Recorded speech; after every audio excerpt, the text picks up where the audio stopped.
एक और बड़ी खबर, ईरान का इजराइल समेत 4 देशों पर हमला देखने को मिला है। तेल अवीव समेत कई शहरों पर ईरान ने हमला बोला है। मिडिल ईस्ट के 4 देश हैं जहां पर ड्रोन और मिसाइल से हमला दागा गया है।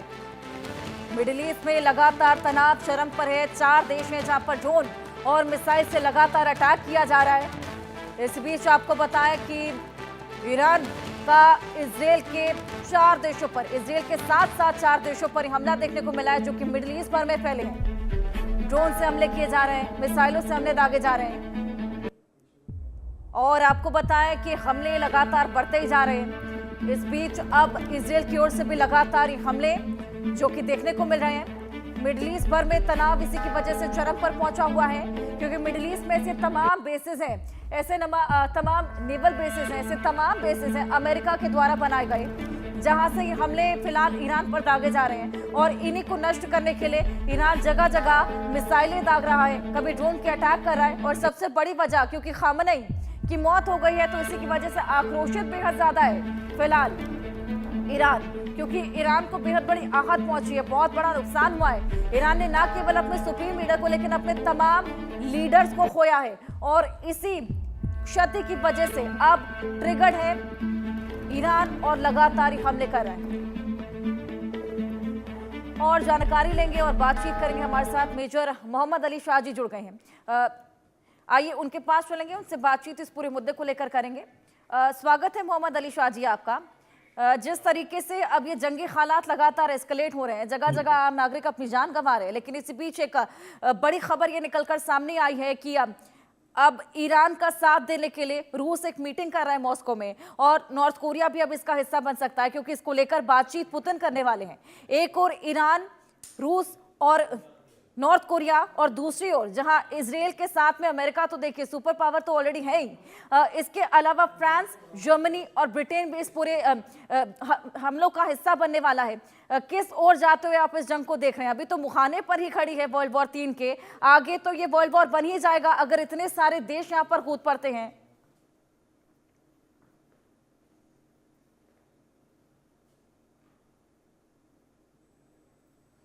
मोहम्मद अली शाह जी, आप मुझे सुन पा रहे हैं?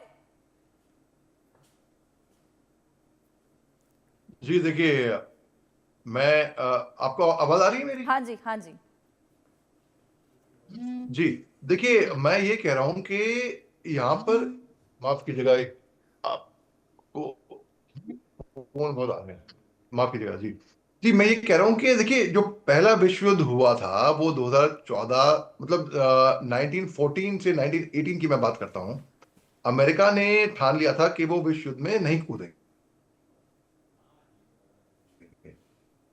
लेकिन जब अमेरिकी 3 समुद्री जहाज गिराए गए, जब वो डूबे, जो कि यूके की प्रोटेक्शन के लिए समुद्री तट पे थे, तब अमेरिका को मजबूरन इसके अंदर कूदना पड़ा। और जो दूसरा विश्व युद्ध हुआ था वो पहली विश्व युद्ध से अलग था।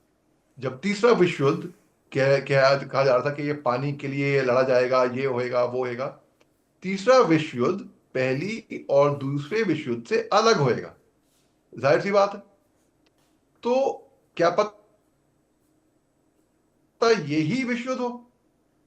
चीन की एंट्री नहीं हुई है, चीन ने कोई स्टेटमेंट नहीं दिया है। अभी रूस कह रहा है कि भाई हम ईरान के पक्ष में एक मीटिंग करते हैं, ये करते हैं। अभी फिलहाल तो सिवाय यमन के, यमन खुद एक छोटा मुल्क है, बेसिकली खुद गरीबी से जूझ रहा है, हुई थी प्रॉब्लम है वहां पर, केवल यमन को छोड़ के अब तक तो कोई सामने आया नहीं है ईरान के। कल को क्या पता कुछ हो जाए, क्या हो जाए, कुछ पता ही नहीं इसके बारे में। लेकिन at the end of the day ultimately क्या है कि अमेरिका की दादागिरी है। अमेरिका ने दादागिरी इतिहास की है। क्यूबा में आप देख लीजिए, आप चिली में देख लीजिए, आप 1973 में, आप 1953 में पहले भी ईरान का रजीम चेंज किया था। आप 2001 में अफगानिस्तान से तालिबान को भगाया।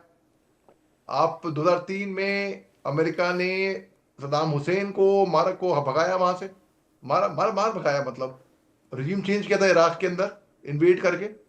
तो और अभी हाल ही में मदरो आई मीन आप वेनेजुला के राष्ट्रपति को आपने उठा लिया रातों रात। आपने आपने बिना जंग का ऐलान करे आपने अटैक कर दिया इराक के साथ, ये इजराइल के साथ, और 24 घंटे भी नहीं हुए आपने खुमैनी को मार दिया। क्या वो मकसद था अमेरिका का? अमेरिका का मकसद पूरा नहीं हो पाएगा, और नहीं हुआ है, क्योंकि अमेरिका ने सबसे बड़ी गलती करी। अगर वो चाहते खुमैनी को मारना ही था तो उनको असैसिनेट कर देते। उनके 14 महीने की नवासी और उनके रिश्तेदारों को क्यों मारा फिर? आपने मासूम लोगों को क्यों मारा फिर? ईरान को आ गया गुस्सा, वो भी कोई जस्टिफाई नहीं है। लेकिन ईरान ने जो जिस तरीके से जवाबी कार्रवाई करी, पलटवार करा, चाहे कुवैत के अंदर अमेरिकन मिलिट्री बेसिस में, बहरीन के अंदर, कुवैत के अंदर, यूएई में तो मिलिट्री बेस नहीं है अमेरिका का। यूएई में केवल शक की नजर से कि भाई हो सकता है यहाँ पे जासूस, यहाँ पे स्पाई जो इंफॉर्मेशन देते हो वो बैठे हो। तो बेसिकली जिनेवा कन्वेंशन की धज्जियां उड़ गई हैं यहाँ पर। एक सैनिक होने के नाते मैं ये बोल रहा हूं कि हम जब फौज में आते हैं, हम हमारी ट्रेनिंग ऐसी होती है कि किसी भी सिविलियन को आंच नहीं आनी चाहिए। खरोच तो बहुत दूर की बात रही, कैजुअल्टी होना तो और भी ज्यादा दूर की बात है। बिल्कुल। यहां पर सारे इंटरनेशनल लॉज का उल्लंघन अमेरिका ने किया है, हर एक। तो बिल्कुल। बेसिकली और जो लोग अयतुल्ला खोमेनी को सपोर्ट भी नहीं करते ना, वो लोग भी कह रहे थे भाई कुछ कुछ भी हो, ये आदमी अमेरिका के आगे खड़ा रहा, घुटने नहीं बिल्कुल। बिल्कुल। टेके, सरेंडर नहीं किया। इनको बिल्कुल। मालूम था कि क्या होने वाला है, मरते दम तक ये लड़ा रहा। जी।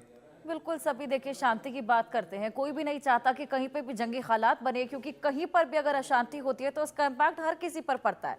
वापस लौटूंगे आपके पास, एक बड़ी खबर इसी बीच दर्शकों को दे दें। यूक्रेन ने रूस पर ड्रोन अटैक कर दिया है। देखिए, अभी तक तो ईरान में हालात बदतर होते जा रहे हैं, लेकिन अब रूस